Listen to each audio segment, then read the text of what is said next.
What's up, narrators? This is Mo here, and we are back with the Narrators Per Possession podcast, and we are in the NBA playoffs. And I'm excited because what we're doing here is like what will be the first of a series of collaborative podcasts.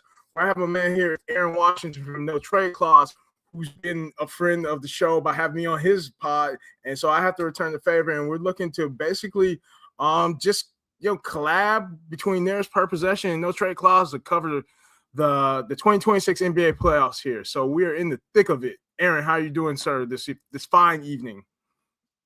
Feeling great, man. I'm excited that the NBA playoffs are back. It's been a roller coaster, to say the least, and we've had some unexpected results so far.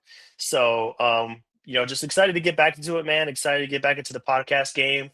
I'm excited to bring more content back on the NTC side, but in the meantime, excited to be on your show, man. So thanks for the invite and excited to get to it. Absolutely, for sure. And yeah, just out the gate, definitely appreciate everybody watching tonight. Please like, subscribe, comment to Narrators Per Possession. But head over to No Trade Clause as well and subscribe to that YouTube channel as well. Subscribe to No Trade Clause wherever you get podcasts because there's a wealth of knowledge in your library. And I've been a fan forever, as you know. So excited to have you on. So without much ado, let's start getting into the playoffs. And as we sit here, we're going live Tuesday night. There are definitely a few playoff games going on as we speak, but we've actually had first series wrap up already. So last night, the OKC Thunder, they swept the Phoenix Suns, which is something I expected personally. I predicted that the Thunder were going to sweep the Suns. I'll kick it to you first, Aaron. Like your thoughts on that series, that matchup, anything that stood out to you? I mean, I have my thoughts as well, but let you get started with that one. Yeah, I just want to start off by giving credit to the Phoenix Suns just to be in the playoffs. I'm going to be honest, man. I didn't have Phoenix in the playoffs when the season started. I actually had them near the bottom of the West. Losing Kevin Durant, making that trade, getting Jalen Green. I wasn't a huge fan of the pairing of Jalen Green and Devin Booker. So I looked at their roster and I wasn't super impressed, to be honest. So they fought hard. They played together. They played great winning basketball. Had a really nice offense going, and they found their way to the playoffs. So kudos to them for getting that far. Obviously, they were up against a juggernaut in OKC, defending champion, and the odds were stacked against them from the beginning. So you had them getting swept. I had them getting swept. I think most people did, and understandably so. But regardless, I mean, they have a great roster. Jalen Green had his moments. Even guys like Iguodala, they showed flashes and kind of showed you like what's exciting about their games. Kind of a bummer that Mark Williams didn't really get to play in that series. I think he would have made a difference for them. They definitely didn't have the size to compete with OKC. OKC running out, double big lineup essentially with Hartenstein and Chet. And then even with one of those guys in the court, they had a pretty big advantage there. So, Phoenix, they did what they could. They hung around, especially in game 4 last game. They hung around for a good part of that game. And a big part of that is due to Dillon Brooks. He had a phenomenal season. I think it was probably the best season of his career, averaging 26. In the series, he averaged 26 and 6. He was one of the primary offensive guys. And I think when he was drafted and, he got to Memphis, people didn't see him as like, a primary offensive option. He was more of like a 3-and-D guy. Obviously on defense, he's always been standout. But offensively, getting to Phoenix and really showing that he can create his own shot and really give some juice to the offense for Phoenix was huge. But it's not much you could do against OKC. They just have too many weapons. Their depth, I think they're one of the deepest teams we've seen in recent history. They can run at you in waves of 5 guys that all just get after it on both ends. Obviously, they have one of the best players in the league in Shea. But, aside from Shea, he has so much support there. He's never overtaxed. He never has to do too much. He can have an off game and they still win. OKC can have a bad shooting game and they still win. I just think it's going to be nearly impossible to beat OKC 4 times in 7 games just because of how deep they are and how good they are. They can win in a shootout and they can win in a slow it down, grind it out game. So obviously OKC moves on, saw it coming. Congrats to Shea, clutch player of the year. Very likely MVP of the NBA. And up and down that roster, they have some great weapons. Only question is Jalen Williams, when is he going to come back from that injury? He's been banged up all year. If he's not there, that kind of changes things for them. But in the meantime, they're sitting pretty. They're on to the next round. They can rest. So not a very competitive series, honestly. But, shout out to both teams. They both had their moments, and we'll see what OKC can do from here. Yeah, I mean, I guess the only other thing I would add to what you said, because I agree with everything, right? I didn't see an outcome for the Suns where they were going to be able to create any kind of like offensive advantage to at least get one game out of the Thunder. It's just it is a remarkable story. And I mean, I have to shout out had guests on earlier this season, had Stephen Pridgeon and Garner, who covers the Phoenix Suns for PHNX, which is an all city network outlet. He explained to me like being around the team, and I think the two things that really, on one hand, it was surprising that the Suns made it to the first round of the playoffs, but sort of not completely unsurprising or completely surprising is the sense that first year head coach Jordan it's from the sounds of it, he really has transformed that culture top to bottom, which is Yeah, remarkable. Just considering where that team was only a season ago, where it just looked like they were completely lost and disjointed. Sort of like the last vestiges of like what could have been left of sort of like that championship window tier kind of Suns team they had. Now, exit Kevin Garnett. I probably wasn't as big a fan, also like you, of them going to get Jalen Green. But at the same time, like maybe the thing is, I don't think people fully appreciate how much of an impact Dylan Brooks did bring to that team this season, or could predict yep. it. But maybe they should have, because you saw, you also like, the Houston Rockets, which we'll talk about, which maybe they shouldn't have got rid of Dylan Brooks in respect. Like Dylan Brooks, he makes an impact wherever he goes in terms of He like does.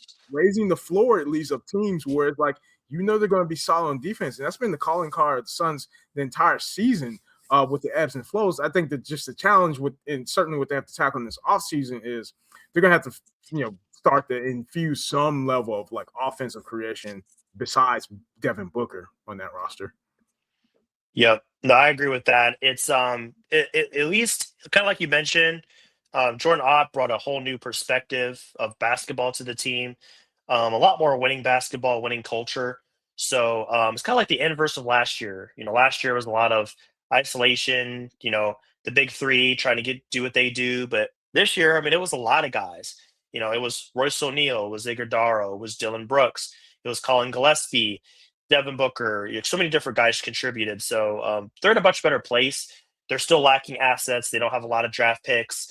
They only have the 42nd pick in this draft this year. So, they're still struggling a little bit. They're not necessarily kind of out of the woods from the last era, but there's something to look forward to. So I think that's all you can ask for after a season like this for the Phoenix Suns.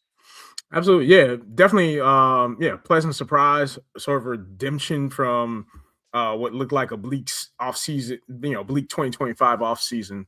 So, yeah, I mean, it's a straightforward. I mean, we can certainly pivot now to on the Eastern Conference side. Polar opposite number one seed scenario right now, where we have one seed Detroit Pistons down 3-1 to a resurrected Orlando Magic roster more than anything. I mean, a week and a half ago, everybody pretty much I felt like the Orlando Magic's travel agent, and they were just like printing out countless Cancun tickets for this roster. But right now, they look like a behemoth, and they look like, and to me, I know I've tweeted this personally. They look like the team that everybody expected they were going to be when they traded for Desmond Bane in the offseason. What do you think? Yeah, I've been really first a little bit salty towards the Magic because they beat up on the Heat 5 times this season, so that left a bitter taste in my mouth for sure. But I mean, the Magic have had flashes when they're healthy and they're hitting some of their shots. I mean, they could be a really good team. And there's a lot of talent on that roster. So you look at, starting with Paolo and kind of going from there, Franz, those two, they have a very dynamic front court. And then the back court, they just get down and dirty. Jalen Suggs leads the charge on that end. So they just have a lot of tough guys that just hate to lose and get after it every night. So, going into the series, I, had them losing in 5, I think, in my bracket.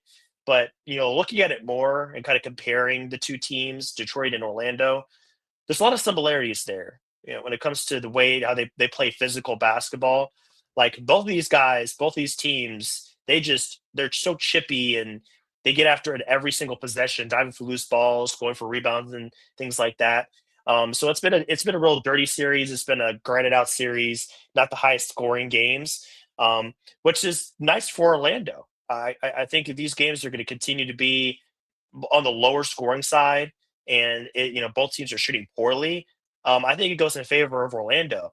In the clutch, I think they have a little bit more a leeway there, more options. Detroit, it's Kate or bust for them essentially. For Orlando, you can go to Paolo, you can go to Franz if he's playing.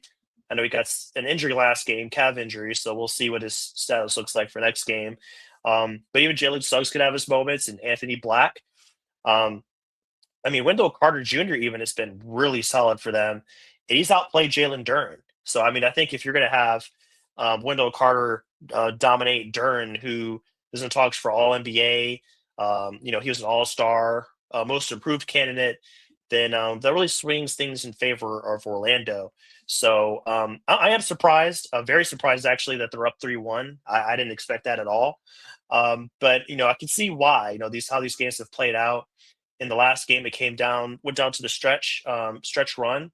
But I mean, if Detroit's going to come back, if they want to have any chance of coming back, they just have to be better with the basketball. Yes. The first 5 minutes of last game, they were turning the basketball over every single possession.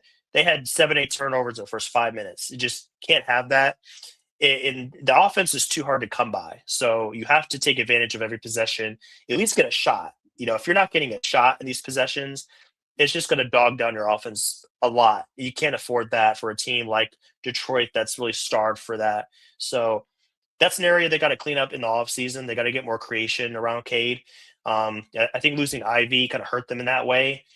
Yeah. And they have shooting, but in terms of creating their own shot off the dribble, they don't have a lot of options there. So that's getting exposed, and Orlando's in the driver's seat. So we'll see how this goes. I would be surprised if Orlando wasn't able to win at least one out of the next 3 games, but Detroit's number 1 seed, so you never know. It should be a fun rest of the way. It could be, yeah. And what? And then I think we got to highlight. There's the injury news that came out today that Franz Wagner is he's gonna miss game. He's gonna miss game 5 due to a calf strain, which that could be a tilt in this series, right? Because Franz is incredibly important just in terms of, he's just one of the many sort of like battering ram kind of offensive attacks that I would say has really like shocked the Pistons in the sense that, either game 1 and game 2 is the one where like Franz just went like nuclear.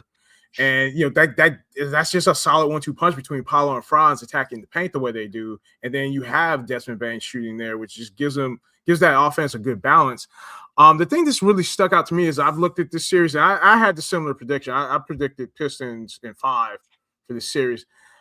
When I got to game 3 watching this series, I think what I've taken away from this is that the team that wins this series is really the team that asserts their dominance and asserts their advantage really in both transition game and then the catch and shoot opportunities.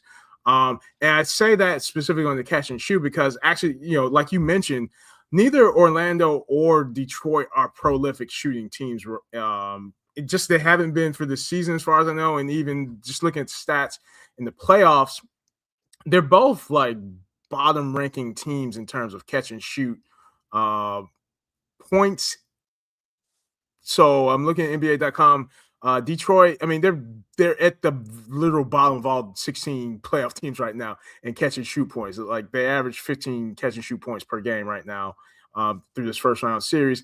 And Orlando's only 5 rungs above them. So, whatever advantage, like whatever minimal or marginal advantage, like the team can get. I mean, right now it's Orlando basically. And I think it's showing in the results. Like Orlando's edging out Detroit in catch and shoot, but then also like you look at the transition impact that Detroit's having right now. They want to get in transition, but Detroit's defense, also to your point, like they're just as physical and just as aggressive as Detroit in terms of defense. And every opportunity I've seen in this series where Detroit tried to mount a transition attack or like get the ball, start pushing the ball, Orlando's right there. They're matching up. They're not getting beat at all in that. I think it's showing in certainly Detroit's transition numbers where they're sixth right now, and they're the sixth most frequent transition team of the 16 teams in the playoffs, but yet they're sub 1.0 on points per possession. They're 0.96 in transition points per possession. So not necessarily the most formidable transition offense right now. So I think that those are two things that stick out to me, where it's like Orlando's really scheming I think a solid plan where I don't know how Detroit's going to get back in this series absent some real strong shooting variance for the rest of the series, because the two things that probably Detroit wants to hang their hat on in terms of offensive game plan, they're just, Detroit's taking it. I mean, Orlando's taking it away from them right now. Mm-hmm. Yeah, Orlando has been really good about, like you said, just like, making Detroit work for everything. Not letting Cade get comfortable.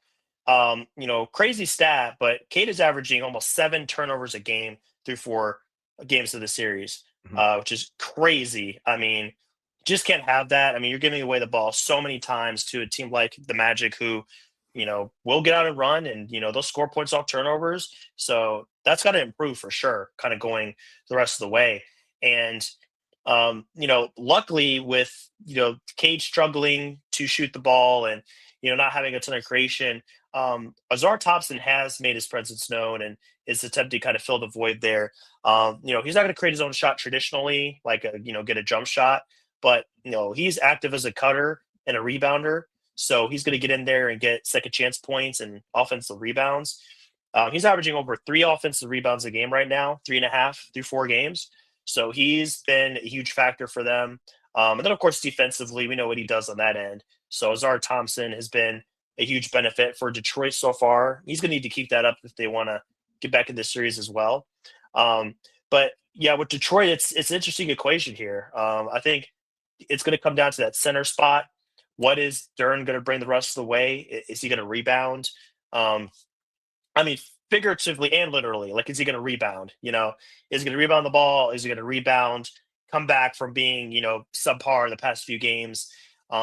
And then if not, I mean, Isaiah Stewart stepped up last game. So, he's kind of an X factor for them, bringing energy. I mean, he was just everywhere. I mean, he got, I want to say 6 blocks last game, which is, pretty incredible for a bench performance. So he's going to need to keep that up for sure. But the rest of the way, it's going to be interesting here. Let's see what Paolo can do if Franz is going to miss next game. Thing about Paolo is, you look at the scoring and it's like, oh, he's averaging, over 20 points a game and everything like that. But I mean, he's shooting so inefficiently, and that's always been a problem for him. But at least he is contributing in other areas. 8.8 rebounds a game and 6.3 assists, 2.5 stocks per game. So he's contributing in other areas, luckily. But he is shooting it inefficiently. But if the game is going to be more of a slower pace and lower scoring, that's not going to hurt them as much. He just needs to chip in those other areas like he has. So it's going to continue to be a grind out series. And, I'm lucky hoping it goes 7, because these games have been really exciting, especially if somebody like Jamal Cain is going to go flying and detonate on Jalen Dern like he did last game. So it's been really fun. One of my favorite series so far. Yeah. I think, something that I wouldn't be frankly, I wouldn't be surprised. And I would almost say it's probably in the Pistons' best interest at this point. Like, it's going to be an elimination game.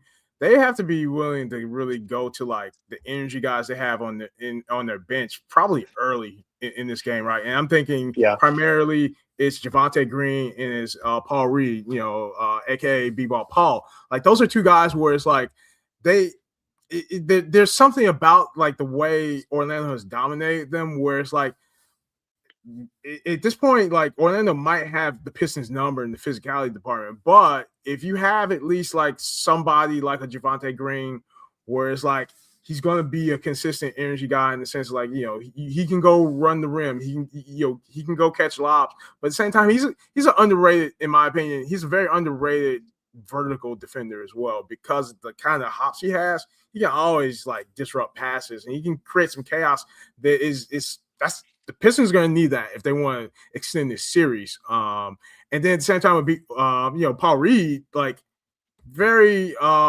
consistent offensive rebounder as well. And they need, I think they're going to need those kind of contributions to really find some way to get back into this game. Especially, now you have an opportunity to perhaps grind out a victory where the Magic are going to be somewhat vulnerable, not having Franz on the court now.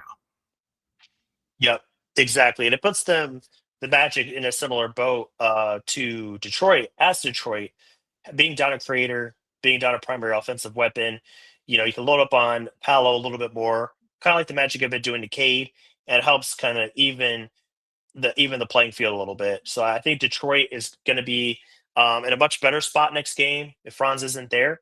They're just going to have to capitalize. It's still going to be a very difficult game to beat or difficult game to win, even at home in Detroit. But the odds are in their favor. You're at home, opponent is wounded. You just got to take advantage. So we'll see if they have the mental toughness to really kind of stick to that game plan and pull out game 5 to get back to Orlando for game 6. Yeah. One more Pistons point I'll mention, then let's talk about Celtics and Sixers. But I had Sean Murphy on earlier this season, he's in the he covers the Pistons on the Pistons beat, and the prevailing consensus from like the local Pistons media, and it turned out to be true, unfortunately for the Pistons, I would say, is the Pistons, when it came to the 2026 trade deadline, they felt pretty confident in what they had, and they took a pretty, some would say, conservative approach where like they didn't make a big splash. I personally was advocating that, the Pistons needed to do a big acquisition at that trade deadline to get that second creator on the roster for Cade for this specific kind of experience that they're having right now. Because honestly, I did a vlog on this about the Pistons going back to last playoffs, Pistons versus the Knicks. In a lot of ways, I think you can make the case that the Orlando Magic, they're lifting some of that playbook that was already put out on film from last season, where you load up on Cade, right? Cade is probably one of the more space-dependent guards in the league, and it's like if you take away his space, I mean, you're putting kryptonite in Superman's hand at that point, and that's been a real big challenge. And I think regardless of how the series goes, that has to be a big objective for the Pistons off season. Is like they're gonna have to get somebody that's going to be like the release valve for Cade when the teams collapse on him and take away his space. 100% agree. They have to address that. And I think they understand. They know.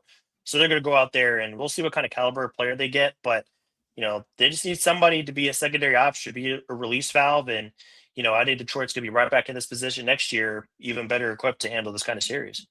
100%. Yeah. So then going to now, and this is an active game that's going on right now. So I'll give a quick score and time check. So now we're talking about the 2 seed Celtics versus the 7 seed Philadelphia 76ers. Celtics are up 84-82, 1 minute and 17 seconds left in the third quarter. This has been an interesting series, certainly. I would say I probably was leaning towards almost a sweep. I said Celtics in 5, but honestly, I thought the Celtics were just like completely dominating that first game. But to the Sixers' credit, they really came back in that second one. And I mean, VJ Edgecombe, like pretty dominant showing by a rookie. He drops 30 on the Sixers in that game 2. And for game 2 being the one win the Sixers have at this point, I thought what stood out, kind of a opposite positive of catch and shoot performance, like compared to the Pistons and the Magic, the Sixers really found their way with just moving the ball and getting a lot of good consistent catch and shoot opportunities. Sixers ended up shooting 57.1% on assisted field goals in that game. So that was probably one of the things where that was an advantage that the Sixers have. They just haven't had much of it since then, unfortunately. What have you noticed in this series so far? Well, first things first, I think I was really hesitant, or I was really kind of worried about Tatum coming back this season after that kind of injury he had. But I mean, he's proved that, there's no problem with him coming back when he did. He came back just in time to get some reps in the regular season, and he's carried that over to the playoffs. I mean, I never would have expected Tatum would be back, let alone averaging 23, 9, almost 10 rebounds a game and 7 assists. I think the 10 rebounds a game, that's a really kind of part of his game I've been kind of focused on. He's always been a great scorer. Even in his rookie year, he was able to score the basketball. But coming in here for Boston and kind of adding a new element to his game in a way, like almost averaging a double double, really impressive. And I think that adds a whole new dimension to the game for the Celtics, just being such a strong presence on the boards. And then obviously still doing the things that he does, getting to the rim, scoring at all three levels, just being a real difference maker for Boston. It's really changed their fortunes. Lifting them from a solid playoff team, maybe like a first or second round out. Now I have them going to the finals. That's Okay. why I put my bracket. So obviously I had them winning this series. I think 5 games. Um, and they're just a really impressive team, just with the way that they can shoot the basketball. We talked about Detroit and Orlando. Boston's the opposite when it comes to shooting the basketball. They can absolutely bury people with the three ball. I mean, up and down the roster, even guys like Baylor Shireman can hit the three. We already know about Peyton Pritchard, Derek White, Sam Hauser. They picked up Vucevic at the trade deadline, so he's the spacing 5 option for them. They can just bury teams with that three ball. So that's their really big swing skill that can kind of determine, play a big part of whether they win the game. But I mean that roster is so well coached. They're so disciplined. They know each other. They know how to play the game the right way. Keep each other involved. But I mean, down the stretch, you have 2 All NBA players that you can rely on to go get you buckets when the game is close. And we saw that just a few days ago. At the final stretch of Game 4, and Tatum hits that step back 3 to put them up 6 to kind of close that game out. Such a luxury for a team like that. You need that in the playoffs. So if you have one of those guys, you're in good shape. But they have 2 of those guys. Not to mention like guys like Pritchard, who can hit a big shot, or Derek White, who's hit big shots. So they just have so many options. Maybe not quite to the degree of like OKC, but they have a lot of options offensively. And guys have been around. They've won before with championship winners on that team. So they're going to be another team that's really hard to beat. And on the other side, for the Sixers, it's kind of like the kind of where the Suns were. I think the Sixers a little bit more talented, more capable, having Maxi in that lineup, and now Embiid, even though Embiid hasn't shot the ball well, just having him around has been a huge help. And then Paul George. I think Paul George is a big X factor. I was just watching the game a little bit earlier before we jumped on, and they mentioned during the broadcast that when Paul George scores 30 or more, they have a record of 10-2 this season. So, just goes to show when Paul George is aggressive and involved, he really makes a difference for that team. And, on the other side of the ball, he's still great. He's a great defender. And I know this very well because I have Paul George on one of my dynasty fantasy basketball teams, and I Yeah. tracked his progress all season. So when he was playing, I noticed that he wasn't always scoring the ball at a super high level, but he was always getting steals and blocks. Yeah. So it created a very high floor for him in terms of points, fantasy points, because he's always getting blocks and steals, and blocks and steals in our league are worth a lot of points. So, with Paul George, he's going to give you defense, even though the shots stop falling. So he's still a very valuable player. And then, I mean, I don't even know what else to say about VJ and Maxi. They're just so fun to watch. The VJ Max, as it's called, pairing, it's so much fun. I love that nickname, man. It's so perfect for them. But they're just fun guys to be around and fun to watch. And then VJ's, he's going to be awesome, man. 30-10 in Game 2. He has his rookie moments. He's shot the ball pretty poorly in the other games, but he's a gamer. Both those guys are gamers. So probably not going to win this series, but as long as those 2 guys are on the roster, they're in good shape. They just have to create a balanced team around them. So they fought hard. They've been pretty good. They're competing tonight against the Celtics. Just a little outclassed and outmatched. So they're not necessarily done, but their options are kind of limited next season with Embiid being there. So Yeah. interested to see where they go from here. Yeah, it's a tough roster building situation when you have like those two massive contracts between Embiid and Paul George, and it's just like those are known availability issues in both of those guys, unfortunately.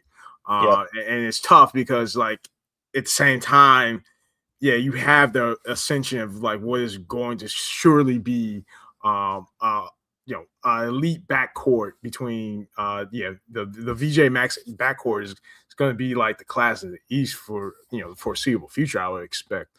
The one thing I would say too about the Celtics, which has really been impressive to me, even before the playoffs, it really in Jason Tatum's return, this is the thing that continues to pop to me every time I'm seeing the Celtics play. It's just the newfound decisiveness of Jason Tatum.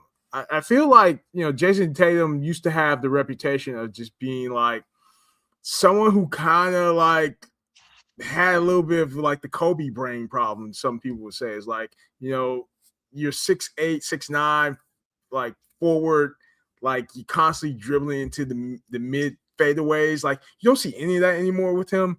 And I continue to see him bring a decisive, lightning quick court vision with how he's operating when he's on ball. And you see him getting like off these amazing short roll passes. They're like, they're fueling so many of these open attempts. When you're talking about like the amount of shooting that the Celtics have top to bottom, I think that's a newfound attribute that I don't know if people are talking about enough, frankly, when it comes to Jason Tatum, is how impactful of a really like a secondary playmaker he's becoming now. I mean, he's probably always had the ability to pass per se, but I just see it, the way he's passing is the kind of passes you want where it's not like he's setting up the offense per se, but he's passing in a way that's keeping the defense on tilt constantly. Or if nothing else, he's really keeping the defense honest to where like you can't really load up against the Celtics right now, especially with Tatum on the floor. And then it's good, it it's so much shooting on the roster we've already talked about, but now with Tatum, that passing ability, and then the lineups that the Celtics will put out there, where it's like Tatum and Derek White and Peyton Pritchard, you got all this ball handling and shooting now, where it's like good luck trying to defend that. And yeah, Right. maybe like the one like question mark for the Celtics is like if they get to the finals and they're facing OKC, you can't really feel like that confident about the Celtics, I guess, in that scenario. But at this point, yeah, I would agree with you. I just don't see anybody else in the East that's matching up with the Celtics with how they're playing and what they have on that roster right now. Yeah, Mo, I'm glad you brought up Tatum's kind of evolution as a passer, because I'm looking at his numbers here on Basketball Reference, and I mean he's increased his assist per game average every season of his career, and then along with that, the assist percentage. So when he was a rookie, he was only at about 8.3 as far as his assist percentage. Fast forward to today, this season, in the regular season, he's topping out at 27% on that assist percentage. And then kind of going along with that, you have the assist per game, which started out pretty mediocre at, or I would say pretty poor at 1.9 per game. Every season he ups it, 2.5, 3.2, 4.3. A couple years ago, he's at 5. And then this season, as far as in the regular season, or that's actually 36 per 36 minutes. So this season it was at 5.3 per game for his assist, but in the playoffs he's actually even higher at 7.6 a game. So every single season he's up that average. He started off pretty low, but he's improved on that every season.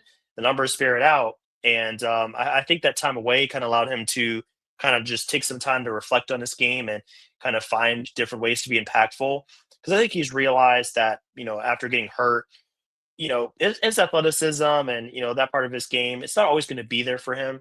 So as he approaches 30 and he gets kind of towards the halfway point of his career, he's got to find different ways to be impactful. And he's found the rebounding and he's found the passing. So the Yeah, scoring will always be there, but with those other two parts of his game combined there, he's really dangerous as a player now. And it helps him be really solid, even if the shot isn't falling. As we know, sometimes it's not. So I'm really impressed by that part of his game for sure. yeah. I have to imagine it's like taking perhaps like some pressure off him that maybe he felt in the past. Certainly, you think about like that 22 finals where first time in the finals and all that pressure was on him.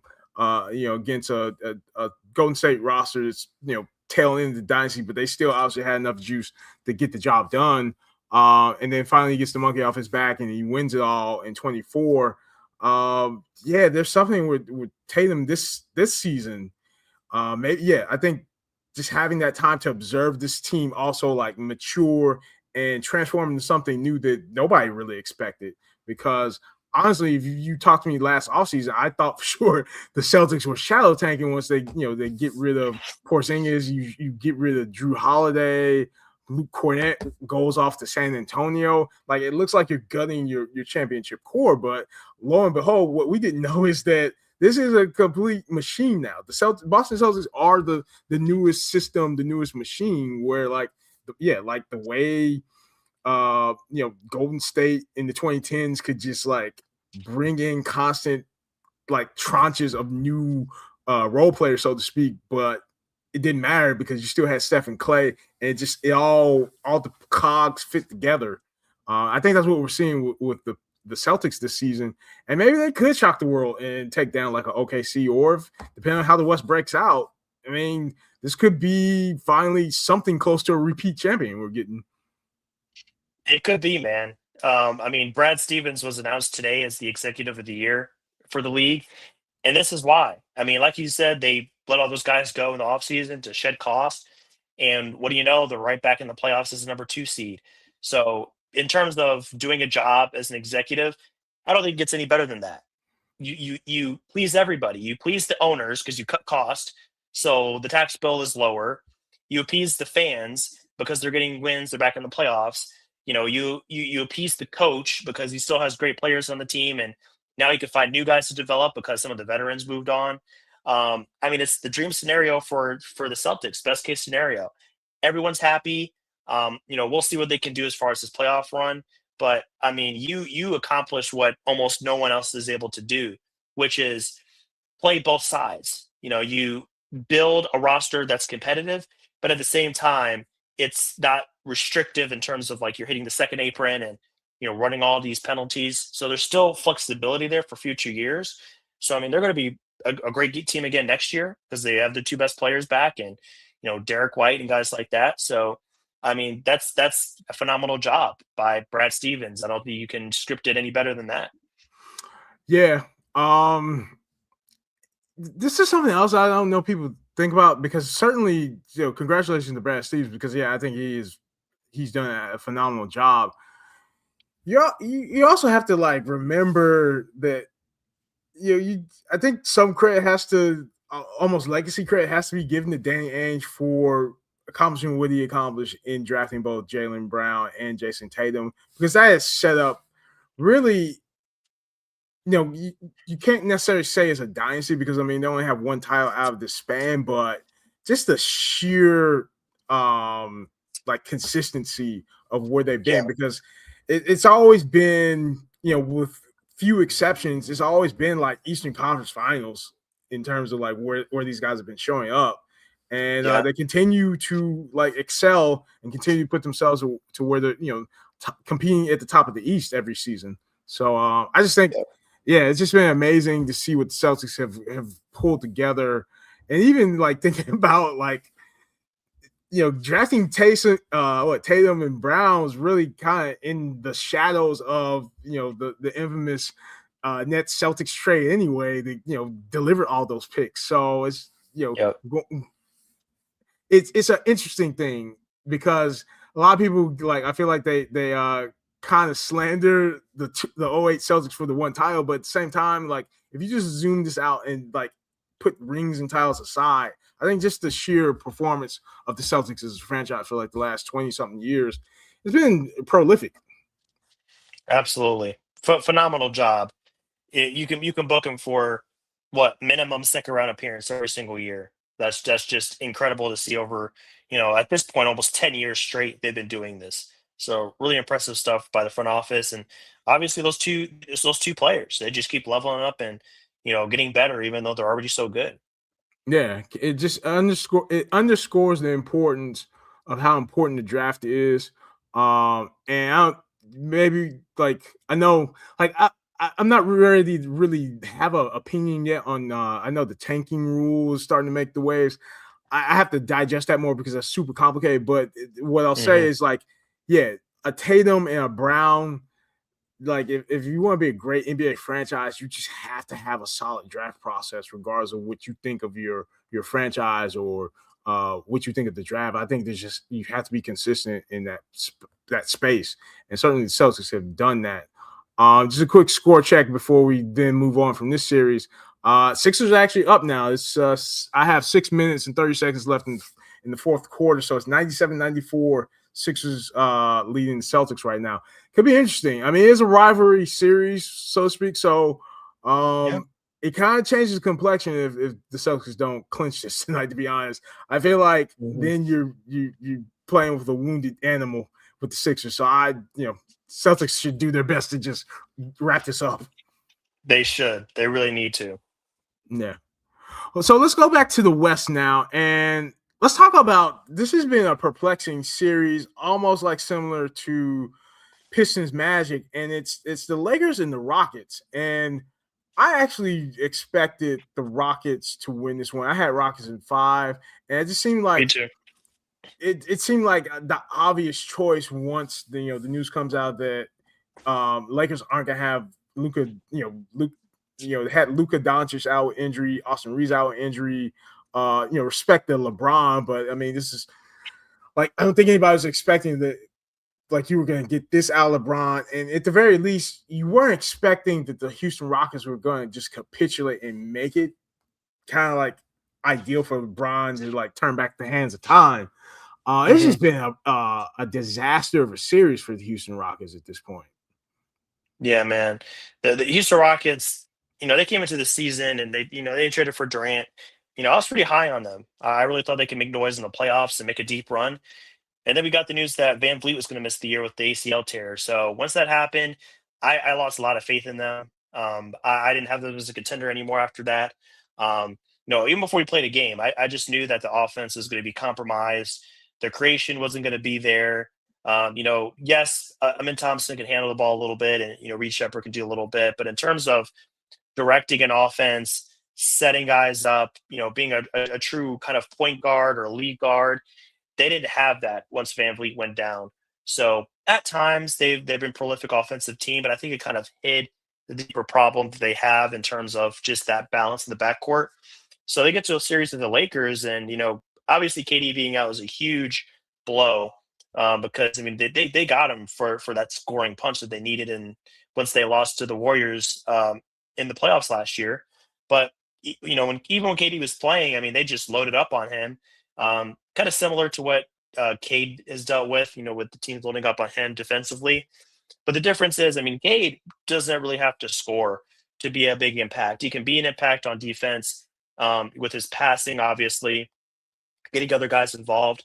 But with KD, I mean, if he's not scoring, I mean, yes, he's still a great player and he can do a little bit of some things on both ends, but he's there to score. That's his primary function in the offense. So if he's not doing that, then I mean, the Rockets are really compromised. There's not a ton of other support. Last game they got a lot from Sengun, so that helped kind of like balance that out a little bit. Mint Thompson can do some things, but I mean, they're just really in a bad spot if Katie is out or he's just not playing up to par.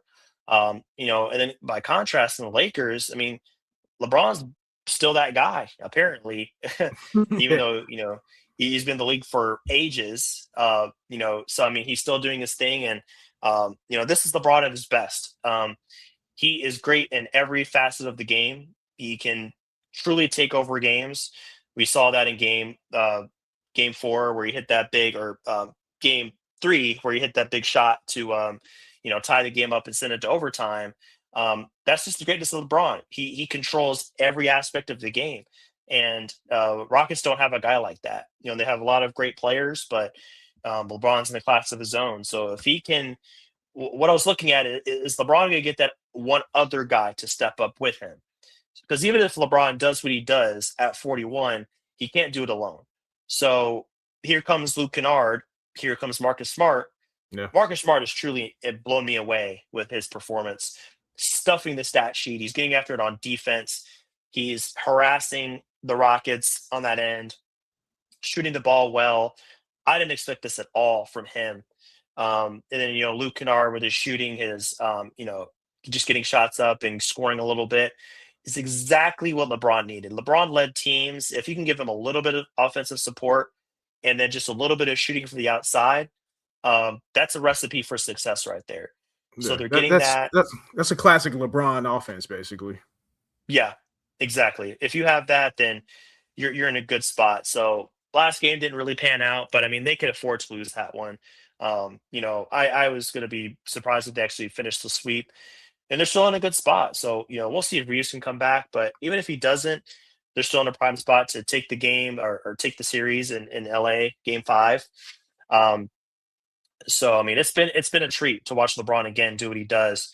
And then the Rockets are in a tough spot, both in this series and in the offseason, because I'm not really sure where they go from here. So yeah, it's just not a fun time to be a Rockets fan, that's for sure.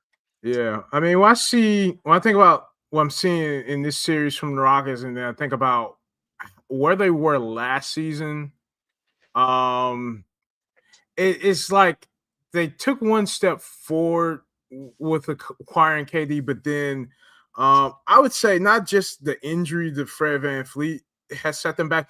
Also, frankly, not having Steven Adams' presence as a big Yeah. that also set Hmm. them back tremendously because I think there's Yep. two prominent problems that the Rockets have right now. Whereas, like, you sure wish you had Steven Adams to solve those. One is um, they probably I would at least expect the Rockets to make this a more competitive series if they had Steven Adams for really the offensive rebounding presence he brings because that's certainly a good sort of offset to it, like having less ball handling is just being able to extend the possession with that kind of offensive rebounding from him. But then also like Mhm. Steven Adams just sets brick wall strength screens as well, and specifically Reed Shepard. That's the problem. Like I saw like in game 3 with Reed where he had a disastrous game, and so much of it is um unfortunately he's a small guard, right? And so the Lakers just blitz every single ball screen that's set for Reed Shepard. So it's like Reed Shepard doesn't have a screen at all. He doesn't have anything, and they're just going to tackle and clobber the ball out of him. Which the Celtic, I mean, not the Celtics, I mean, the Lakers are just having their way every time he was on the ball. So, like, you can't, it's like Reed Shepard's pretty much unplayable in this sort of roster because even though Şengün's on the floor, right, he's not really a ball screen setter. He's probably looking more like he wants the ball and he's going to go look for like getting his looks in the paint, which he should do to a degree. I think the questions I would be asking if I was the Rockets front office this offseason, it may be a critical juncture where it's like things need to be on the table, and maybe they should be questioning like, as great as Şengün is, can we actually build a winner around Şengün long term?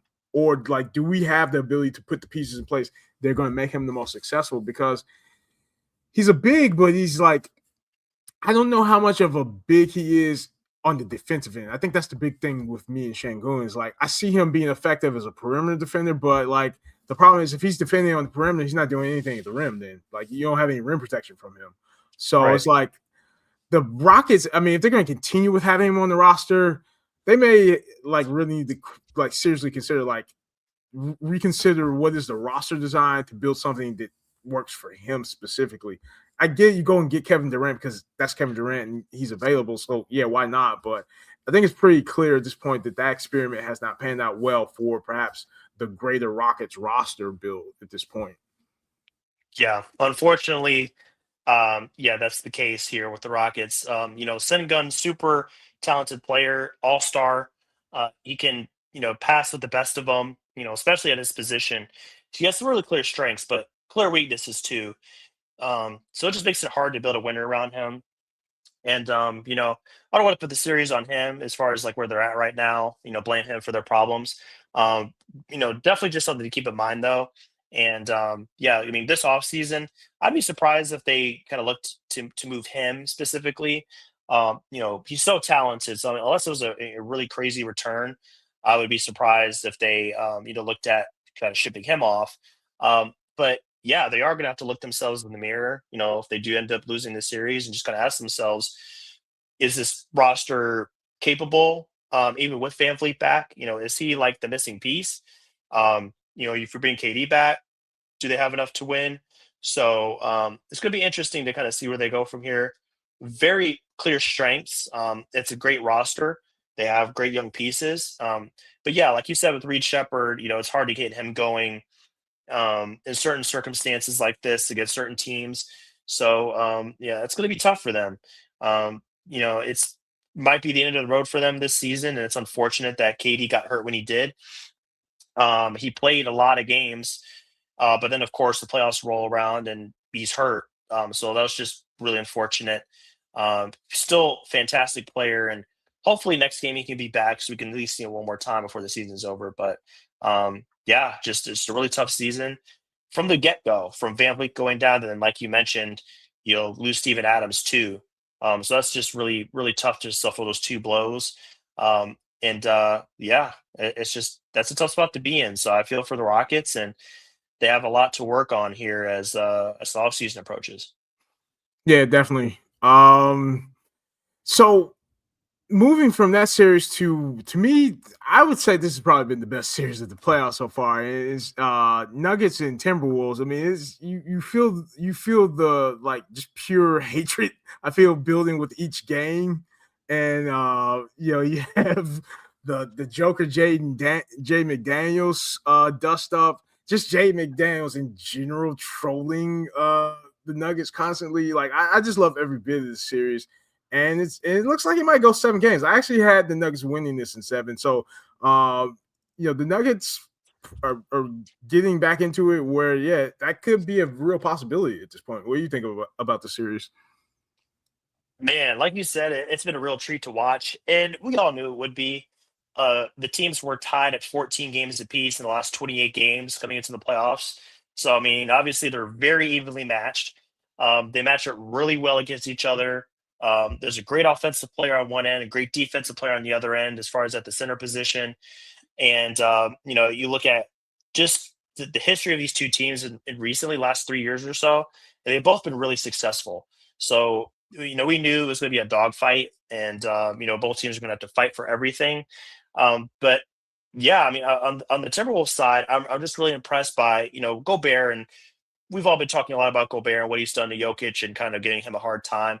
But I think Jaden McDaniels is somebody that also deserves a lot of credit, and a lot of people sleep on him. You look at the Gobert and Randall and Ant Man, and everybody knows about these guys. Talk about them all the time.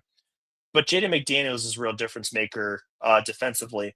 And I love this quote after I think it was game 1 or 2 of the series, where you just said, "Just go after everybody on the Nuggets. Yeah, They can't guard. Go after everybody. Go after Murray. Go after Jokic." And I mean, if you look at the Nuggets' performance on that end this season, it makes sense. On paper, not a good defensive team. As far as defensive efficiency, they were at 117.4. So, bottom third of the league, 21st out of 30 defensively. So obviously this team is not set up to be, get a lot of stops. They're set up to score a lot. They were the highest scoring team in the league this season. So that's their bread and butter. So if you can go at them and make them work defensively. So then you kind of chip away at their offense a little bit because they're banged up, they're tired or whatever. It's really going to be a winning formula. So I think that's a big reason why the Timberwolves have been successful, just limiting Jokic in terms of efficiency, because we know Jokic's numbers are always going to be crazy. But if you can keep Jokic down to maybe like low 40s in terms of field goal percentage and keep him from hitting a bunch of threes, maybe keep him from getting all his teammates involved on offense, then you're in a good spot, and that's why they're up 3-2. They were up 3-1 until the last game, so I love what they're doing. Their game plan is really really sound. Um, Super tough that they lost two starters, a couple games ago. yeah. that was hard to see Ant-Man go down and DiVincenzo, and obviously DiVincenzo a lot worse. He's going to be out for probably a year or so. Um, but even then, I think they still have enough to win. Uh, will they? I'm not sure. I think the Nuggets have a really solid chance of coming back with those two injuries. They won the last game, so now it's a 3-2 going into game six. I mean, if they win game six in Minnesota, I mean, this is this it gets really interesting because they're back home for seven. So, they just got to get through game six. They got to find a way. And, they have a real shot at coming back. So I don't think it's over by any means. I was saying that before game five. I thought they could come back. I still think they can. They're a championship team. They've won before. They have arguably the best player in the league in Jokic. Murray's phenomenal. They just need just enough. Aaron Gordon is in and out, so that's a problem. But if they just get a little bit of support there, with those two guys, they can pull it out. So I'm excited to see more fireworks and hopefully see some more guys get after it because they clearly just hate each other, and it might Yeah, be the best rivalry in the league right now. I would agree. I think it is easily the best rivalry in the league. What I'll be looking for in that game six too. Being a long suffering Bulls fan, I mean, I have enjoyed seeing Io DeSumo, the impact he's made, and he clearly deserves it because Io has been on such a almost like I would say inspiring journey as an NBA player. Where I mean, he gets drafted in the second round after really being, what critically acclaimed point guard in college. Um, and certainly most Bulls fans who were also University of Illinois fans knew what Io's capable of. And I think a lot of people are enjoying seeing him do what he's doing on finally like a national stage and getting the proper sort of spotlight for his abilities. I What I do know from Io from watching him on the Bulls is like he's never shied away from a moment to make an impact to win a game, and also like he's just like an incredibly adaptable player. I mean, he played point guard in college, but he really over the years has like really elevate himself in terms of like being a prolific scorer, and we saw that right dropping 43 in what was it, game two or game three? Yeah, game two. No, wait a minute. Where am I with that? I had the notes on that. Game. Yeah, no, game three. Was it game three? Three. I was thinking it was three. Yeah.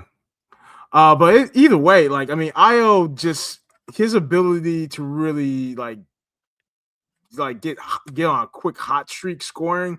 I think that actually gives me a little bit of confidence, and the maybe the Wolves can sort of stave off a game seven just by virtue of him. And you still have Randall as well.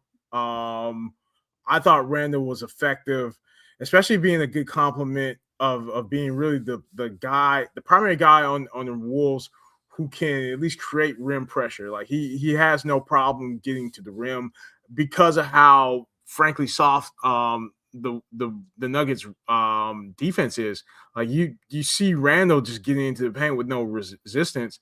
And then on the flip side of it, I think Rudy Gobert has to get a lot of credit in this series for his ability to really just defend Jokic straight up. Like you haven't seen a lot of help coming with Rudy, like when he's taking up Jokic with the ball. So just a lot of interesting dynamics in terms of how the Timberwolves have defended uh, the Nuggets in this series, and really the ability to to see more depth rising up from that Wolves bench, whether it be Io or Jay McDaniels. Like just there's a lot of versatility there. Where even though they're missing big names in terms of Ant, obviously, and then DiVincenzo, it I wouldn't be surprised if the Nuggets don't make it to Game Seven. As much as like also I did predict them to go Game Seven, but this is an interesting series. I think we're all better basketball fans for having this series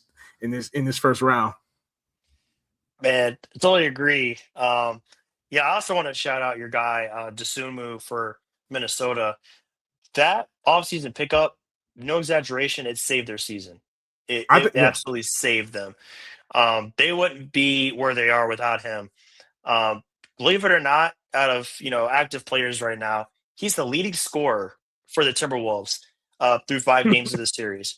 21.8 points a game. Who would have thought that going on? I mean, even for you as an IO fan going in, I'm sure you didn't see that one coming for the Timberwolves. Yeah, That's it's pretty impressive, and it says a lot about his game and the way he just come in and just be a real difference maker. I think him and then even Bones Highland, those two guys in the backcourt have made a huge difference. And bringing in those two guys, I mean, man, really smart moves. They needed some injection of energy in the backcourt because we know Conley is slowing down and he's not going to be around much longer. So they needed an injection of youth there and support for when Ant-Man misses games. I mean, he's missed more games this season than he has at any point in his career. So they needed those two guys to be there to hit big shots. I love how they're both just fearless players, first of all, but they're yeah, also both also very active. They're both shifty with the ball. They can create their own shot from way beyond the 3 point line, stretch out the defense a little bit, and they give some driving lanes to guys like Randall, um, and give those guys some space, Jaden McDaniels, to kind of do what they do. So huge shout out to those two guys. They've been major factors. And if they play at a high level just one more time, I can really see them winning this series against Denver. yeah. Yeah, I would agree. So yeah, I think it's gonna be good seeing that game six. Let's go to Spurs and Trailblazers to round out the West. But before we do that, just it is official now. The Sixers survive. They beat the Celtics in game five, 113-97. So that's going to a game six as well. Mm, That will be something. It's a different, yeah, I think it's gonna be a different vibe. Celtics Sixers game six. definitely. Yeah. So with so Spurs and Blazers might be low key also turning into a rivalry as well. There's been a lot of chippy energy in that series. I've certainly enjoyed it. And you just see like Denny Avia really emerging as you know, yeah, I feel like he's on the up next trajectory as far as like NBA stars, superstars. Like, yeah, he's just relentless in how he attacks the rim, and like I have enjoyed seeing that from the Trailblazers. What about you? Me too, for sure. Avdia, first time All Star, well deserved, and he's made his name off of just getting to the rim, just attacking it as much as he can. Even in this first round series against a really good opponent like San Antonio, he's shooting 9 free throws a game. So I mean, this is a guy that's always going to get to the free throw line. He's always going to be in attack mode, which does so much for just creating opportunities for his teammates. So I mean, it starts and ends with Avdia. I mean, he needs to be on his game for them to really be competitive. So I mean, he's averaging 22, 6 and 5 through these first few games here. So I mean, he's been really impressive. But then also, if we're talking about veteran presence on a team, got to give a shout out to Drew Holiday as well for Portland. I was watching him pretty closely last game, and I mean, he's still getting it done. So many years into his career. I believe this is his 16th season in the NBA. So for a guy at 35 years old, I mean, averaging 18 and a half points a game on, pretty decent percentages. I mean, he's 44 from the field, 39 from three. I mean, he's shooting 7 a game, so that's pretty impressive. And 87 from the line. So he's converting the easy ones. And then rounding it out with 5 boards and 7 assists a game. I mean, that's really strong stuff for an older player like that. And we talk about longevity a lot, with LeBron and KD, as we should. But we also have to remember, I mean, Drew Holiday's been around since 2008, Yeah, draft class of 2008. That's a long time ago. And, he's still really getting it done here. So, not necessarily the all star or all defense guy that he was in Boston and other places he's been, but he's still one of the better starting guards in the NBA. Incredible veteran presence for Scoot and for Shaded Sharp. Just being able to rely on a guy like that is such a luxury, just to kind of keep things rolling and keep these guys grounded. So really impressed by his game as well. Um, Underrated guy that I think is a big X factor for this team. Robert Williams, aka Time Yeah, Lord, Time for Lord's this been team. cooking actually. He Yeah, he has, man. I watching his activity, watching him get on the boards, finish lobs for this team. Um, you know, he's also a former Boston guy, and every time that he played, I mean, he started for a good bit, but I mean, his main problems were conditioning and injuries. So the first one is addressed because he's coming off the bench mhm, and he's only playing 22, just under 23 minutes a game, so he's not going to get burned out. And then the injury front, I mean, he's holding up fine for now. So, he's able to play. He's getting into a rhythm. Great rim protector. Still pretty athletic. Can really get up for these lobs. So, he's been the preferred choice over Donovan Clingan so far. And it just really shows that just like the Pistons there with Isaiah Stewart, having a big impact guy, difference maker off the bench at that position is a huge luxury to have. It really helps turn their fortunes around. So you need a guy like him against Wemby on the Spurs, and and also just because the Spurs love to drive so much, yeah. uh, between Wemby and Fox and Castle, Keldon Johnson, they all drive so much. So if you have a guy at the rim that can really kind of help deter that a little bit, kind of muck things up a little bit, it's going to help a lot. So, another series to where it's probably going to go the Spurs' way. We know what's going to happen. But the Blazers have taken a game. They have made it competitive. I mean, last game they did get blown out by 15 after being up 17 at halftime, which just goes to show how good the Spurs are. So the Blazers are good. They're talented, but I mean the Spurs, all the young guys are so good already, which blows my mind. Their core is they're all like fourth year or third or second year in the league. Mhm. Uh, Dylan Harper's a rookie.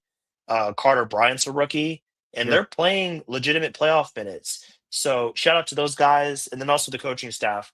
The development is top notch. So Spurs really solid team, and I could see them getting to the conference finals, even with their very young age of the roster.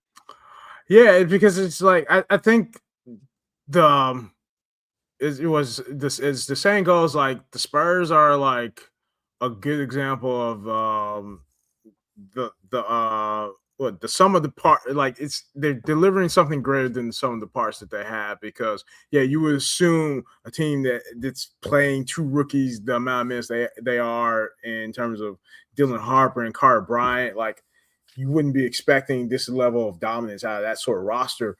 But honestly, if Brad Stevens didn't win the Executive of the Year, I think you'd have to give it to the front office that's running the Spurs right now, because I think what's remarkable about the San Antonio Spurs is that this is a roster that has really gained hits in all facets of roster building in just a single offseason because of the drafting that drafting a Dylan Harper and a Carter Bryant. And obviously, I mean, that's preceding that you had Steph Castle and Wemby, but also solid trades that brought in obviously De'Aaron Fox and then Harrison Barnes.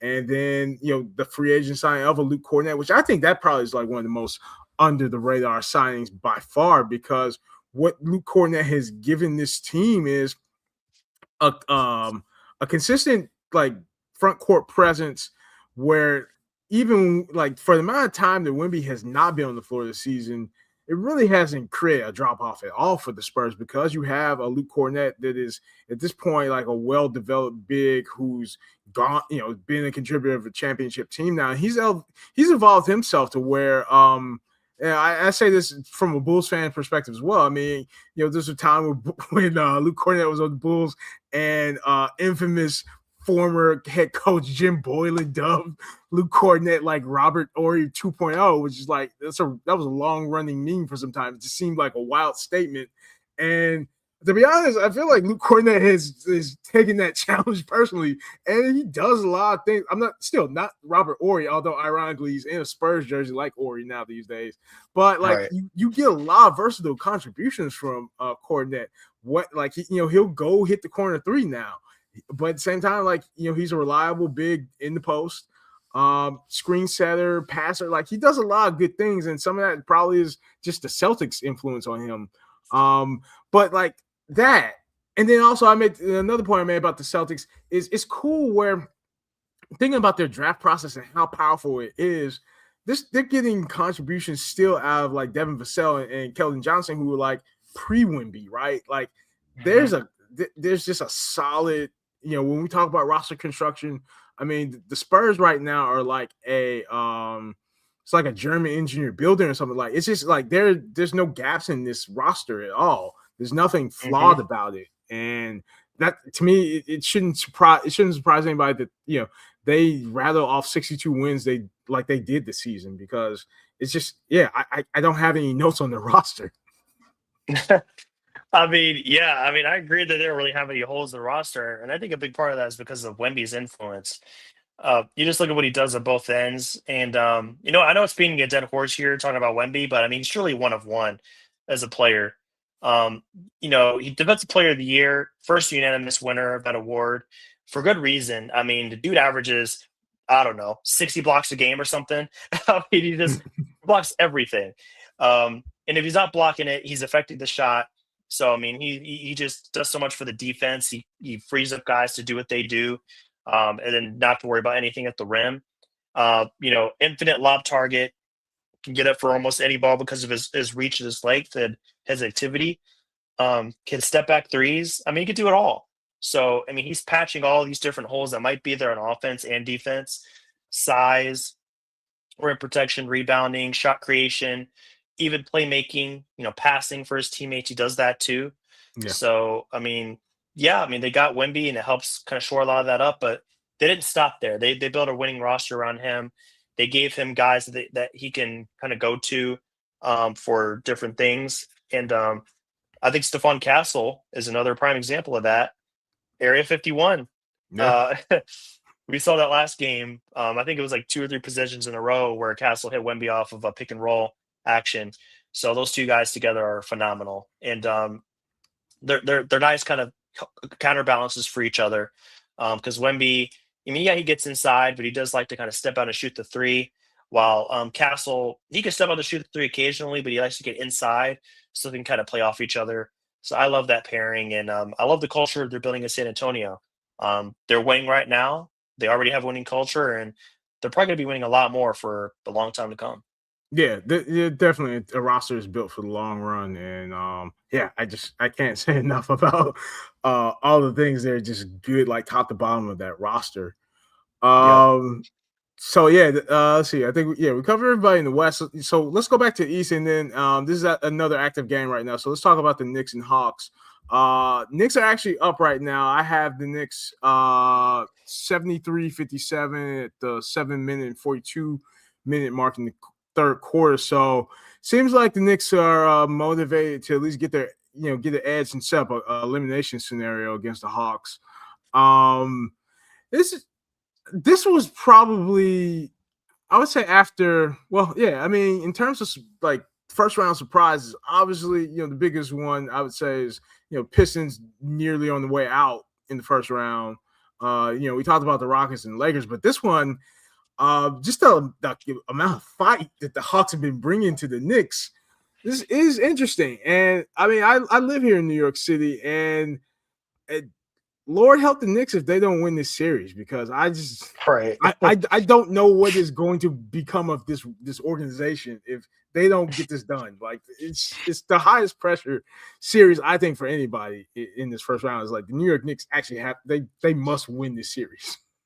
Yes, yes, 100%. I mean, they've invested so much in this team. 5 first round picks for Mikal Bridges, multiple picks for OG Anunoby, bringing in Brunson, shipping off, key players to get Towns. They've done so much. They've invested so much. So they need to win the series. I agree. Um, I wouldn't say I'm too surprised by where the series is at right now in terms of it being 2-2. Probably it looks like it's going to be 3-2 Knicks after tonight. That part I saw coming. I had the Knicks winning in 6, so I did have the Hawks winning 2 games. I was just more surprised by how the Knicks lost those 2 games, by 1 point each. Just the way they just kind of fell apart at the end of the games. Brunson faltering, the coaching not being great by Mike Brown. Just letting CJ McCollum go at Brunson one-on-one when there was Yeah. a clear mismatch confused me. They didn't send a double. They didn't send any kind of extra pressure. They just let CJ do what he does best, just cook people one-on-one. So that really threw me for a loop. Losing the way they did, I thought if they were in a position where it's one possession game that Brunson could get them the win. But it seems like they are recovering, and I think they just finally woke up and just remember like we're the better team. Just straight up, they have more pieces. I mean, OG is by far, you know, he's not even close to their primary option offensively, but I mean, he's averaging over 20 points a game and locking up on defense. And then you still have Towns, who I mean, I think if Towns is aggressive, he can get anything he wants against the Hawks. The Hawks don't have a good answer for him. Um, Onyeka Okongwu is good, but he's not going to stop Towns in the paint.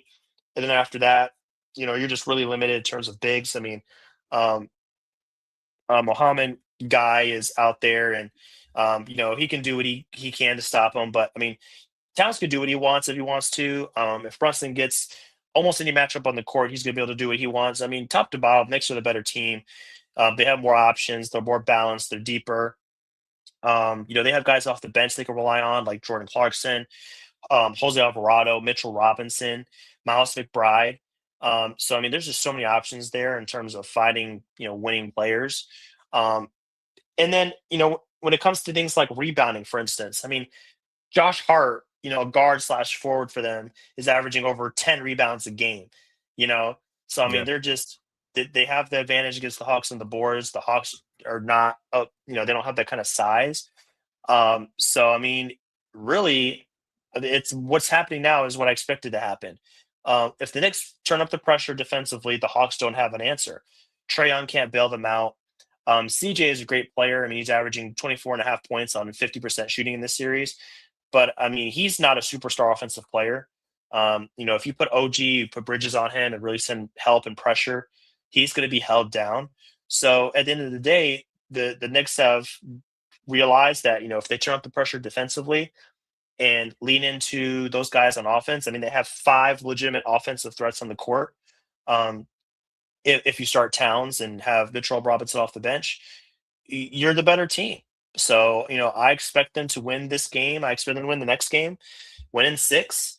Uh, help my prediction come true, finish it out in 6 games. So that part's not surprising to me. I just didn't think they would choke those 2 games the way they did. Yeah. I also have Knicks in 6 for the series, and a lot of it's been perplexing, and it's been a storyline really the whole season. Whatever sort of alleged rift there is between Karl-Anthony Towns and Mike Brown in terms of like the Knicks offense, I think we definitely have seen flavors of that.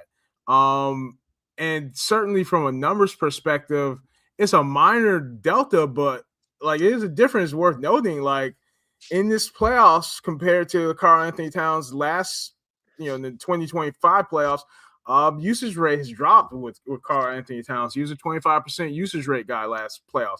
This season, through at least the first 4 games on Basketball Reference, Towns, his usage rate is at 23.6. Not the end all be all, but I mean, it's not insignificant the level of like inactivity, so to speak, that like has like crept up more and more with Cat in the Knicks offense. And this is like a nitpicky thing. I don't necessarily even like how like most offensive possessions, like Cat is being like positioned or space as the Yeah. offense being initiated. Like I don't understand why he continues to like initiate from the he gets to the slot area of the 3-point line in the middle. And I just feel like that's not really giving him much to work with, because like Cat's never been like a hub type of big where it's like you can give him the ball and then he's gonna spray the ball out. Like I think You're right. like you need Cat doing one or two things. You need him getting downhill, which to Tom Thibodeau's credit, like I think he got more of that out of Cat than we've ever seen in any sort of playoff series where like Cat became an aggressor in the paint. Like so Mhm. some of that for sure. But if you don't get Cat downhill, you gotta move Cat obviously to get to like good spots where he can get a shot up. And like Yeah. starting him out in that 3-point line, that's where he needs to finish a possession, not start a possession to me. So it's just Yep. it's a clunky offense this season. Like when you think back to like how he's being used, and it's like he gets a lot like Cat gets a lot of slander, a lot of hate unnecessarily. But like I think like to be fair to him, I don't know if he's getting utilized to the best of his abilities in this series right now. Knicks probably still win the series, right? But it doesn't bode well for like success of series where like defense is going to scheme and figure out ways to just like basically keep Cat passive in the Knicks offense, and it's going to require outsized defensive efforts that you um, that wears on a team after a while. And it's like you got to be able to balance the scales where it's like you're not looking for your defense to save you through a 7-game series, because I mean today's NBA is proving like there's a breaking point with that, quite literally a breaking point. Like if you're just pushing it to the wall constantly to try to like get stops. Yeah, yeah, no, exactly. And this team is, like I said before, really talented, and they have a lot of options there. But I mean, I'm with you when it comes to usage of Cat. That really confused me. I think it was game 3 where he was just floating a lot of possessions, and weren't really giving him the ball, especially in the spots where he's most effective. This is an all NBA, all star type of guy, so I was just really confused as to why possessions would go. He wouldn't get the ball until late in the possession, or he just wouldn't get the ball at all. That Yeah. really just threw me for a loop. Um, so I mean, when it comes to the usage of these guys, like Towns, doesn't inspire a lot of confidence in me that they can win a playoff series against a better team. Because I'll say it right now, if they play Boston, if they end up playing Boston here in the playoffs, I'm taking Boston every time over New York. Yeah. Um, That's a you sweep know, to me. yeah, yeah, yeah. I don't know if I go that far, but I mean, I don't think it's a question who would win that series, to me at least. Right now the Knicks have the luxury of playing a team that's inferior to them. The Hawks just don't have the amount of weapons that the Knicks do. But if they play a team like the Celtics who can match that, but then it comes down to more of like, schematically they have to win the battle. Playing against a Joe Mazzulla, I'm taking Mazzulla over Mike Brown every time. Um, I just think he utilizes players better. I think they're better optimized in the offense. I think the Knicks at times they just don't know what they're doing. Guys like Towns are kind of lost in there. So I mean, bar for bar, if we're talking about equally talented teams, I don't believe in them. They've had times this season they run off a lot of wins. There are times this season they had a lot of losses. So I just think they're a little bit too inconsistent. They'll win this series, I'm pretty sure. They have, great team. I think they'll at least get to the second round. But I mean, if they play the best of the best in the East, I don't see it. I don't think they can beat Boston. I mean, even Detroit, I would be a little skeptical that they can beat them if Detroit does end up moving on. So we'll see what happens the rest of the way. But I just don't have a lot of faith in New York to be able to make a deep run in the playoffs, just because how the players are used. Even though they have good players, they're just not utilized the way I think they should be. Yeah. Yeah. I think it's in when it all wraps up, I think there's gonna be I don't know, there probably is a diminishing return on what the season became. Like it just I mean, I have my biases for Tom Thibodeau. I thought like it was an odd move to fire him after like the Knicks hadn't been to an Eastern Conference final in 25 years, and like I mean,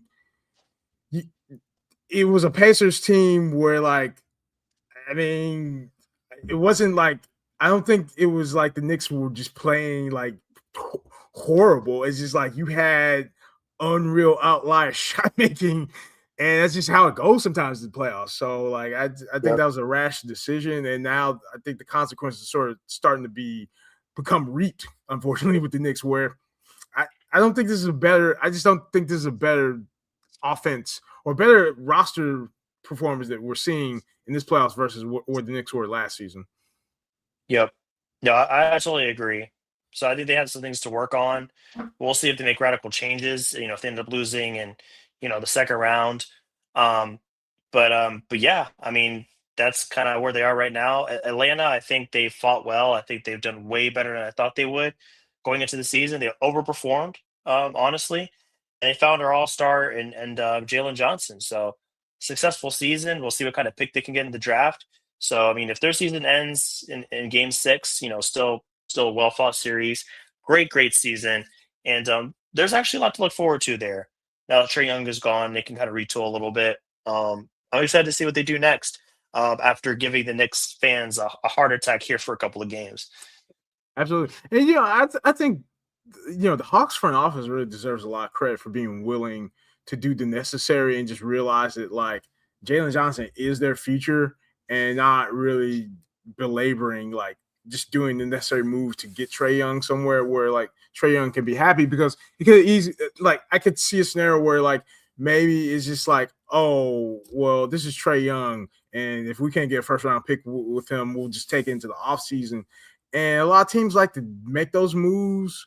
Front offices like feel content, like if they can't maximize their value per se on the return, they just don't do anything. I'm looking at Daryl Morey circa 2023 and 24, like basically back to back with Ben Simmons and Harden, which is a good segue into the final series to talk about. But like, sometimes you just need, if like where you need to take the direction of the franchise, it's just, to me, like I'm of the mindset like just find the deal. Like, Just do it. Yeah, you should just do it. Like, and granted, I'm not running an NBA franchise. I'm just saying that from the outside looking in. But just logically, like, sometimes the pivot just needs to happen. Sometimes like relationships, unfortunately, when it needs to end, just end it. Don't drag it out. That's right. 100% agree. Yeah, but yeah. So I mentioned James Harden. So the last series we have to talk about tonight is James Harden and the Cleveland Cavaliers tied 2-2 in the series with the Toronto Raptors. And for me, I had this series going, Cavs in 6. It may very well go that way because on one hand, I think there's the dubious playoff demons of both James Harden individually in the playoffs, and really the Cleveland Cavaliers over the last 4 or 5 seasons. They've had Donovan Mitchell, where it's like they've done exceptionally well in the regular season, but they continue to get to the playoffs and then just sort of like implode. And I don't know. Like, I predicted Cavs in 6. There's a lot of wild cards with this Raptors team as well, where like I don't necessarily expect them to win the series, but it's the Toronto Raptors, and they have this history of being able to do like these things that just like completely muddy up a basketball game in their favor. And like, can they do that 2 more times? Why not? Like, I can't rule it out, but at the same time, it's like it probably shouldn't go that way. In theory, the Cavs should be the better team, but they haven't really played all that consistently like the better team. What do you think? Yeah, I'm scared for the Cavs right now. If we're talking about teams with the most pressure, I think right up there with the Knicks, you gotta put the Cavs in that category too.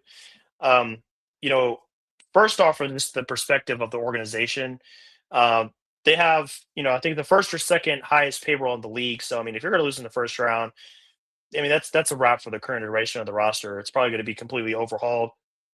So from that perspective, they really need to win this. But then also on an individual basis, I think for Donovan Mitchell and Harden, both of those guys, I mean, they need a deep playoff run. Both of them like bad more than almost any other player in the league. Harden, we've talked about Harden's playoff failures at length, in general as a community. And then Donovan Mitchell never been out of the second round in his career. He's made the playoffs just about every year, but has never got out of that second round. So he has some playoff demons to try to excise here, get rid of. So I mean, for those two guys, this is a major series. Right now, I know they're down right now, and Game 4 was really rough. Losing that game. I still think they're going to find a way to win. It might be 7 games, but I'd be surprised if they can't pull it out somehow. I mean, with Harden and Donovan Mitchell, I just feel like that talent's going to win out at some point. Uh, but I mean, they're going to need to make it more of a pretty game, so to speak. And what I mean by that is, higher scoring, more threes, more, up tempo. Because if it's going to be a slower paced game, I think the Raptors have the advantage. Yeah. They have the length, they have the toughness. Scotty Barnes is up for that kind of game. Um, Colin Murray Boyles, who stepped up in a big way. He's down for that type of game. I mean, Murray Boyles was awesome last game. I mean, he had 15 points, 10 boards, 3 assists, uh, and did 2 steals. So, I mean, as a rookie, got to give him credit for stepping up in that role. Um, and then Scotty Barnes with 23, 9, 6, and 4 stocks in that last game. Um, one of the worst shooting games I can remember watching. Uh, Yeah. both teams shot under 40%. The Raptors shot 32, and the Cavs shot 36. I mean, the Raptors shot 32% for the game and won.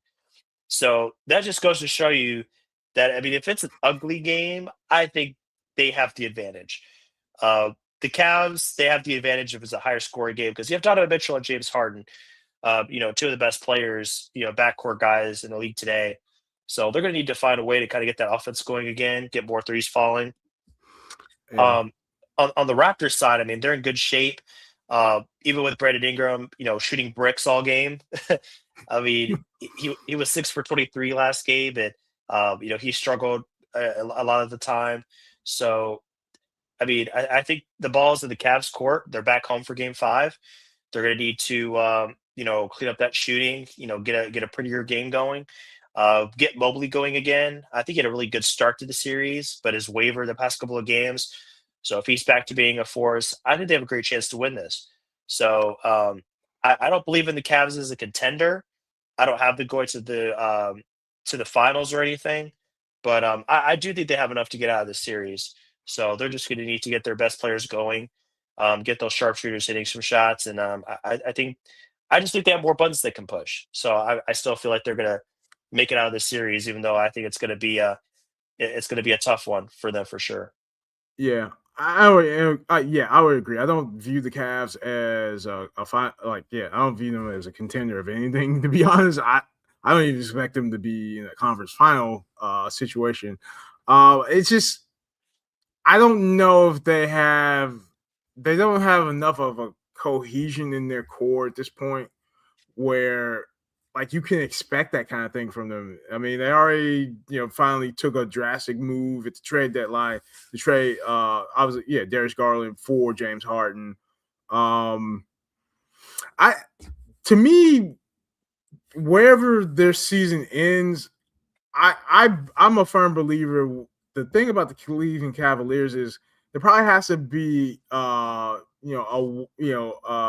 invoke the Charles Barkley meme. Like we had to start a conversation about Evan Mobley because Yeah. this is getting like quite obvious. I think like as much as like you have Donovan Mitchell and now you have James Harden, like you need that. Yes, you need that scoring punch from those two. Like it's incumbent upon Evan Mobley. Like if he wants to be a contributor of like this Cavaliers team going to a higher level of accomplishment in the playoffs, he has to be more aggressive in his. I would say aggressive and consistent at the same time because like that game 4, like the way he finished in it was just like it was just disappointing. There's no other word for it. Yeah. Like, he just smoking layups, smoking bunnies, like couldn't even finish like putbacks at the rim. And it's Yeah. like you are the big now, more or less. I mean, even though like they Mhm. have Allen, like he has to be the go-to person. He has to be the person to assert himself in that paint to where like in those tightly contested situations and clutch situations, like you gotta be able to get at least a bucket somewhere in this. Like, and he's just like a non-factor in that last Yeah. stretch of the game. Yeah. That's a huge problem, man. His effort and focus can waver sometimes. It's unfortunate because he's so talented. When he's engaged, I mean, he's almost impossible to stop. But when he's not quite all the way there in terms of focus, that's where he could falter a little bit. His percentages go down, and then the team is way worse off when he's not there for them. I kind of think of him as kind of like a role that Bam has for the Heat. Yeah, If Bam is on for the Heat, I mean, they're such a way better team. So not necessarily the best player, but the most important player in terms of the team goes as he goes. Because I think if Donovan Mitchell has an off game, I think they could survive. You know what I mean? They have Harden, they have other guys that can step up. I mean, Donovan shot pretty bad last game. They almost still pulled it out. But if Mobley is not a factor, they usually don't win, and that's how it is for the Heat with Bam. So I mean, guys like that do so much on both ends, you Mhm. got to get a good game from them, or it's going to be tough sledding, and you're going to be kind of facing an uphill battle if you want to win any game, but especially a playoff game. Yeah, yeah, definitely. So I mean, that's something that I'll be paying attention to. Yeah, as they go into the game five, right? Is like Evan Mobley can't like he just has no margin for error anymore at this point. Where yeah, if the Cavs are going to get out of this series, he has to be a focal point in consistently. First half and second half, and especially in if it gets into a tight clutch situation, he has to be the difference maker, and at least on one end of the court. It's either got to be like, get the necessary buckets that they need or, erase everything at the rim. Like it's got to be one or the other. Yep, 100%, man. It's his time to shine. So if he really wants to kind of fortify his legacy to this point and get the Cavs back to a place where they haven't been in a while, he's going to need to step up his game. He's capable, but it's all about how much he wants it. Yeah, absolutely. Well, we have covered all of the first round series here, and then just a quick score check on Hawks and Knicks. So Knicks are now up 90. I have 90 to 70, 23.8 seconds left in the third quarter. So it seems like Knicks are pretty comfortable, barring some massive run by the Hawks. They'll put themselves in a position to potentially close out the series in Game 6. Also, Spurs and Blazers, they're almost through the first quarter of their game, 34. Let's see, Spurs are leading Blazers 34 to 21 with 1 minute 37 seconds left in their first quarter. So yeah, no, really excited, man, that we got this kicked off finally. Looking forward next to doing the same thing on no trade clause. So yeah, we'll get Yes, that going sir. pretty soon. And yeah, man, appreciate having you on. Absolutely, Mo. Anytime. Thanks for having me on, man. I'm looking forward to collabing more here in the next few weeks. Yeah. So again, before we wrap it up here, yeah, please like, subscribe, comment on this video, and head over also and subscribe to No Trade Clause on YouTube and all places where you get your podcast. So thanks again, Aaron, and we'll be talking again. Sounds good, man. Thanks for the time. All right.